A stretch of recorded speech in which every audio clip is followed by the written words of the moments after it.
Всем привет, друзья! Вы в настоящем моменте. Меня зовут Виталий. Сегодня веду репортаж из небольшого села под Киевом. Я думаю, вам будет интересно посмотреть, как живут здесь люди и какие здесь дома, какие обычаи. Вот я сейчас нахожусь в самом центре этого небольшого села. Рядом со мной собачки, которые в момент, когда я сюда подошел, они меня облаяли, конечно. А здесь вот интересная такая штучка есть. Это краник с водой. Для села очень необыкновенное сооружение. Можно, наверное, попить воду. Мне даже стало интересно, можно ли здесь воду попить. Не, воды нету. Но задумывалось, как будто должна была быть. Это магазин, в нем же еще пункт новой почты. И здесь, я так понимаю, сельская рада. Совсем небольшое село, но очень близко к Киеву, друзья. Поэтому я и хочу вам его показать. Оно нетипичное. И в нем наши друзья арендуют дом. Большой дом для проживания.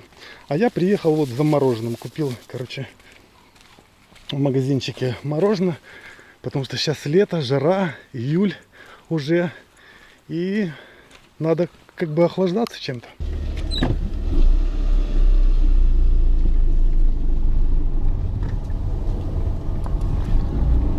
Это село находится в 25 километрах от метро Выдубичи, то есть совсем рядом с Киевом, и поэтому в этом селе живут многие люди, которые работают в Киеве или работают удаленно. Тоже очень удобно жить в таком поселке. При этом посмотрите, какие дороги в этом поселке. Это небольшое село, и оно полностью асфальтировано. Ну, не знаю, полностью ли, но вот основные дороги точно асфальтированы. Мы с Ладой приехали сюда вчера. Наши друзья буквально вчера сняли здесь дом. Большой дом, где-то 180 квадратных метров, двухэтажный. И попросили нас приехать помочь с уборкой, потому что прежние хозяева выселились. И, конечно же, там нужно убрать, а большой дом очень сложно убрать. Ну и заодно мы решили выходные провести в этом доме и там пожарить шашлычок.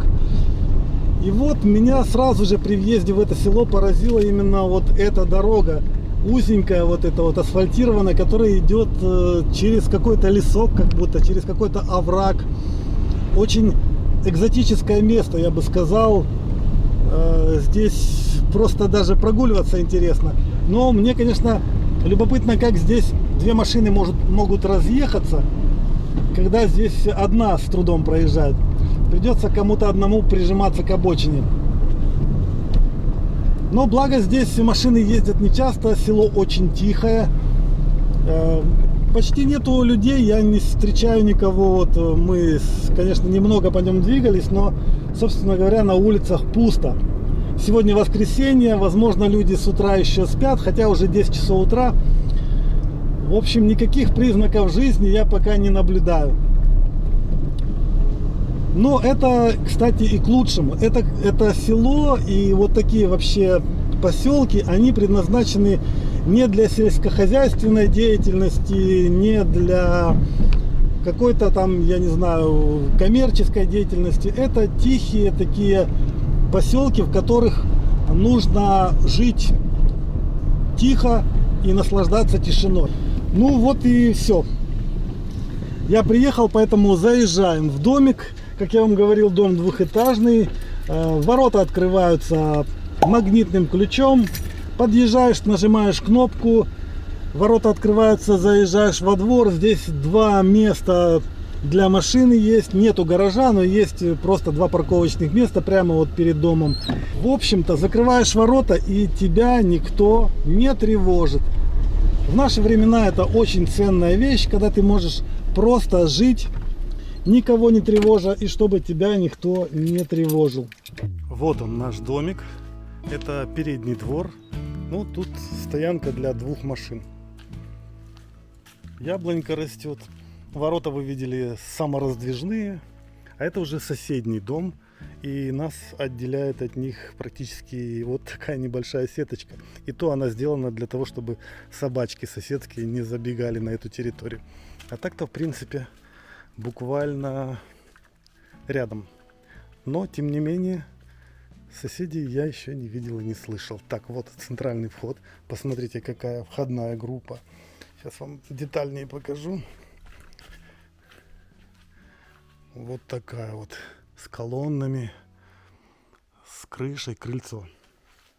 Решетки, конечно, на окнах, потому что, ну, все-таки, мало ли, бывает такое, когда дом стоит пустой, никого нету, то могут влезть. Чтобы не влезли, то решетки нужны. Так, и тут у нас коридор, мы проходим. Сразу попадаем в холл. Огромный холл, или это еще, можно сказать, центральная комната. Комната отдыха для всей семьи. Дом сделан, конечно, абсолютно не по-сельски. Как-то мне даже хочется сказать по-американски. Да? У нас раньше так не строили. И, в общем-то, с точки зрения сельского жителя, это абсолютно неправильно используемая территория. Так, это Лада. Лада здесь уже хозяйничает. Привет. Так, я думаю, вы все Ладу хорошо знаете. И Лада, как обычно, она находится на кухне. Ты шашлычок готовишь тут или еще нет? Да, сейчас будем готовить шашлычок, замачивать. В общем, друзья, вот так вот мы оказались в таком. Да, хорошо, что нас сюда пригласили. Мы тут и помогаем, и одновременно отдыхаем вместе с друзьями. И Смотрим, как могут люди жить в селе. И для вас снимаем это все. так, интригу насчет цены держим до конца. А в конце видео мы вам расскажем, сколько стоит аренда этого дома в месяц. А пока давайте его посмотрим более детально. Ну вот кухня, да, видите, кухня. Много шкафов, в ней есть вся техника, здесь и посуда, и ложки, вилки, и холодильник, и даже посудомоечная машина здесь есть. Вот, короче, ну, чайник, само собой, электро. Это мы повесили пакет для мусора. Эта дверь стеклянная, она ведет в бойлерную. Ой, захлопнулась дверь сквозняком. Бойлерная, и там стиральная машинка, сразу покажу. Это хозяйственное помещение. Здесь вот стиралка, здесь вот сушилка, микроволновка, еще один холодильник, щиток электрический, а здесь находится газовый котел, который отапливает весь этот дом. Это газифицированный дом. Вот окно выходит на передний двор, на машину. Так, и что? И бойлер. Бойлер здесь стоит, такой большой. Здесь мы еще не убирали, здесь немножко бардак. Но это то, что касается нежилой части, так сказать. Кухня да холл, а вот комнаты сами с санузлами. Тут сразу такой вход небольшой. Сейчас я повключаю свет. Вот, один маленький санузел с душевой. Тут же рядом еще один санузел, тоже с душевой, но еще и с ванной. Вот. И с ванной, и с биде как раз. Ну, тут все четко, биде. Ну, раз уж большой дом, то биде должно быть, да? Так, и вот первая спальня. Большая, просторная спальня. Как бы в каком-то смысле мне даже кажется она пустоватая, да? Вот, люстры здесь, подсветка. Кстати, со светом, с розетками все отлично. Много розеток, много освещения, темно не будет. И здесь есть в самой комнате гардероб, в котором мы уже развесили свои вещи. Вот такой вот раздвижной шкаф и две тумбочки. В каждой комнате гардероб и тремпеля, тут все. Вот это детская, смотрите, как классно. Эта комната замышлялась как детская, и в ней сделана вот такая вот, не знаю, как это называется, лазилка такая для детей. Лесенка. Для детей. Для того, чтобы заниматься. Тут должен быть телевизор, но почему-то его нету. Ну, это... Свой надо привезти. Да. И смотрите, тоже огромная кровать большая. Тут есть и детская кроватка, но мы ее вынесли в кладовку, потому что нам детская кроватка не нужна. Сейчас покажу вам. Смотрите, здесь тоже есть свой шкаф в этой комнате. И еще отдельная кладовка. Вот просто огромная кладовка. Со шкафом мы сюда вынесли кроватку детскую. Вот шкаф раздвижной. Ну, здесь всякий хлам можно хранить. А смотрите, окно наверх. Отсюда попадает свет в кладовку Это круглосуточно. заключен свет, а на самом деле там Да, просто да, окошко интересное. Тут можно вообще без света жить, если днем, если там, допустим, вот, пожалуйста. Да, здесь тоже 3 окошка Очень таких. светлая, да. И с утра они светят. Очень много окон, очень много в потолке окон, вообще классно. Ну, светло, много места. Ну, там. Первый этаж весь в основном в плитке, а только в комнатах ламинат лежит на Кайфа полу. много. Да. Мы вчера целый день играли. Хочется показать вам выход во двор, в свой дворик, в котором можно отдыхать. Как, в принципе, в цивилизованных странах и делают. Делают задний двор для отдыха, а не для огорода, как у нас обычно это бывает. Смотрите, стриженные газончики здесь, полив есть. Ну, само собой, мангал для шашлыка, на котором мы сегодня собираемся готовить шашлык. И вот есть столик с зонтиком, с такими вот уличными креслами, где можно сидеть. В общем, территория и небольшая вроде бы здесь, но тем не менее, смотрите, очень уютно. Там есть батут для детей. Вообще для детей здесь нормально сделано. Была даже песочница вон там, но временно она не используется. Вот. За кустиками это уже соседский двор. Вот как бы это территория этого дома. Давайте с этой стороны на дом посмотрим, как он выглядит. Вот если настанет такая же сложная зима, как была в прошлом году, здесь есть генераторы. И здесь он не один. Вот для каждого дома практически есть такой огромный генератор, который потянет все ваши нужды. Так что здесь все продумано, все продумано. И жить можно, не опасаясь сложностей. Вот это хозяйственный домик. Здесь за дверями пока складируются всякие вещи. Необходимые по хозяйству, там шланги всякие там для полива. Я не знаю, ну, стройматериалы, возможно, какие-то. Да, и даже турник есть, я вам не сказал. Интернет здесь, оптоволокно, ну, круто. В общем-то, плюсов очень много, да, в том, чтобы жить. Была ночью тревога воздушная, то есть была тишина, здесь сирены Не не воют. гудят, мы спокойно, мы даже не знали, что Мы нас не сегодня знали, да. обстреливают. Вот, а это возле Киева, это вот в Ирпене мы тоже на таком же расстоянии, в принципе, живем в Ирпене от Киева, да, но там все слышно, здесь тихо. А как тревога была? Сбивали, да, ракеты? Сбивали ракеты, сбивали шахеды.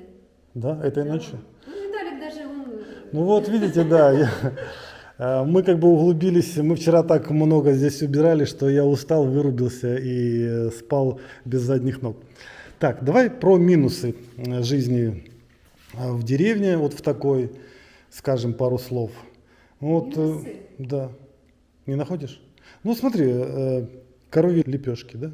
Вот Ну да. нету их, Проблема. коровы не ходят, гуси не ходят и... Не настоящее село. Не пахнет навозом. Ну, это, ну, я не знаю, это очень сложно пережить. Потом, нету огорода, нету людей, стоящих раком в огороде, и не ездят трактора. Это, ну, как можно назвать это селом, если здесь вот этого вечного шума, комбайнов, там нету ничего такого ужасного. Добрий ранок.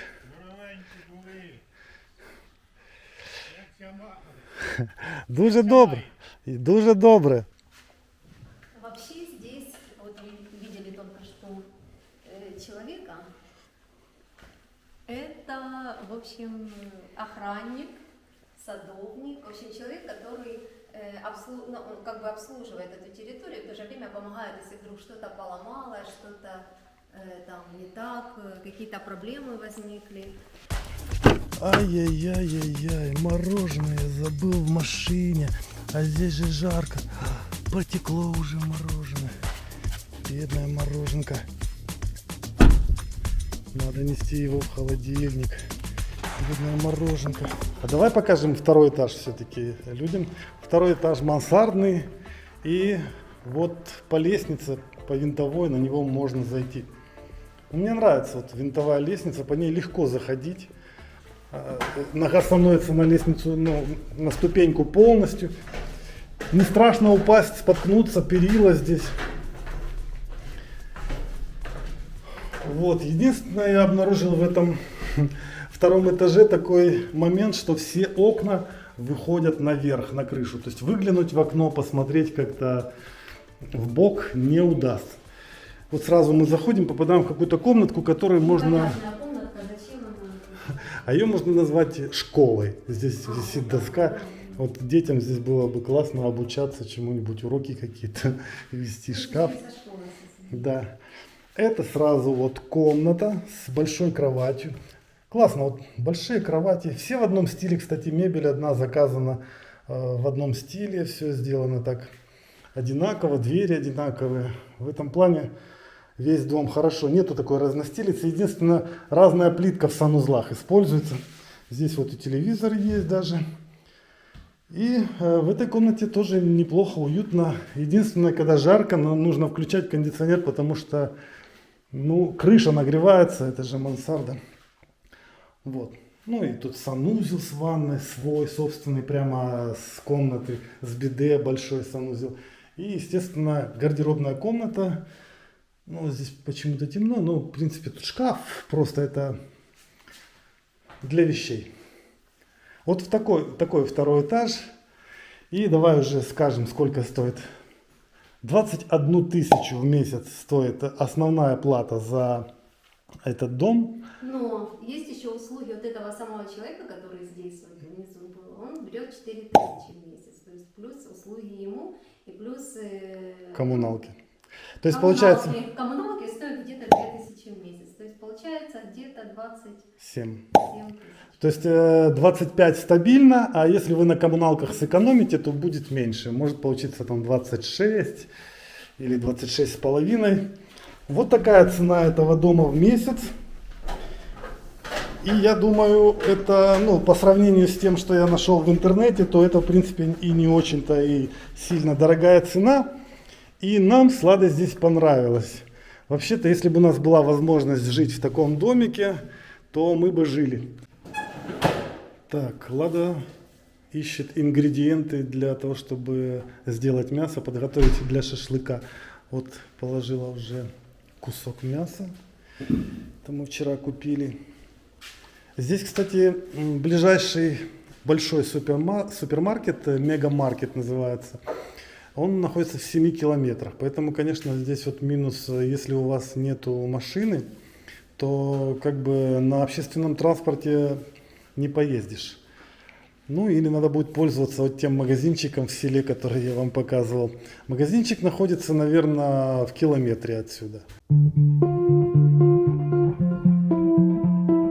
Я ложу лук, соевый соус, специи, суміш перців.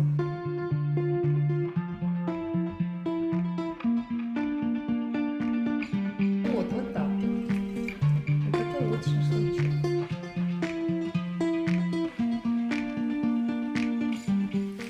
А поскольку шашлык будет только вечером, то шеф-повар Лада предлагает мне сейчас покушать борщик. Вуаля, с сальцем, да. Это Лада вчера приготовила еще. Здесь уже приготовленный вот такой вот свежачок, можно сказать. Холодный борщ. Сейчас мы его специально не греем, потому что жара, я не знаю, сколько у меня нету. Можно, конечно, в телефоне посмотреть, сколько там жара. Короче, очень жарко сейчас на улице. И холодный борщ — это самое то, что нужно. Приятного аппетита всем, друзья. Я сажусь на свой стул и набрасываюсь на еду. Так, решил немножко пойти по селу пройтись, в сторону лесочка посмотреть. Ну, заборы, конечно, украинские. Заборы у нас не делают, как в Америке, маленькие, прозрачные. И даже не делают так, как на Западной Украине. Там тоже традиция такая, что заборы должны быть прозрачными, невысокими. В общем, как-то иначе они с заборами поступают. У нас же, конечно, вот это все так. Отгораживаемся, чтоб никто не бачив. О, а здесь вообще забор бетонный строят. просто какой-то мощный забор, посмотрите. Ну и коттедж опять же там в глубине какой-то строится. Не слабенький такой. Большой, ничего себе, это дом такой. Прям я сказал бы домина. Слушайте, здесь сплошные заборы, за которыми прячутся коттеджи большие. Это, видимо, еще все недостроено. Здесь вот, скорее всего, эти участки раздавались не так давно, потому что дома все еще в основном строятся. Асфальт кончается, значит, мы выходим за территорию села, по крайней мере, за освоенную территорию села. А там, вижу, дальше все равно есть дома, видно, там еще одна улица. И дома большие, и, судя по черепице, давно построены. Тихо, спокойно люди себе живут. И все это недалеко совсем от Киева. Такие вот места. И это на холмах. Жаль, нету никакого вида. Не открывается, деревья мешают. Я люблю, когда сядешь, там, скажем, на краек, а там вид открывается. О, друзья, я нашел вход в лес. Протоптана хорошая дорожка. Во. Так что здесь можно даже погулять в тени деревьев. Ой, послушайте, как птицы поют.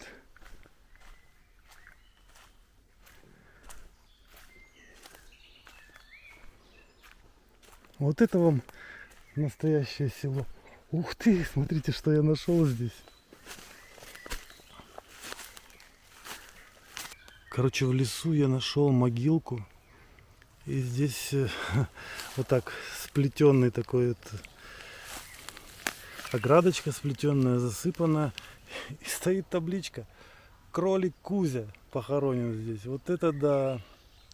Я думал, всякое бывает. Собак хоронят, котов хоронят, а вот кроликов хоронят вот так вот с почетом. Это я впервые вижу. Лето, друзья, на природе отлично сейчас.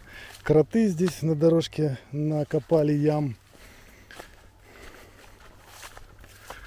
В общем, вот так вот можно забиться в глушь, которая на самом деле и не глушь.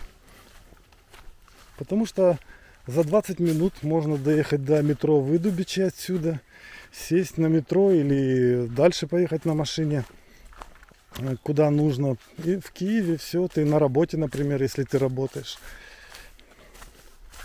А вот здесь даже вид есть. Вот, представьте.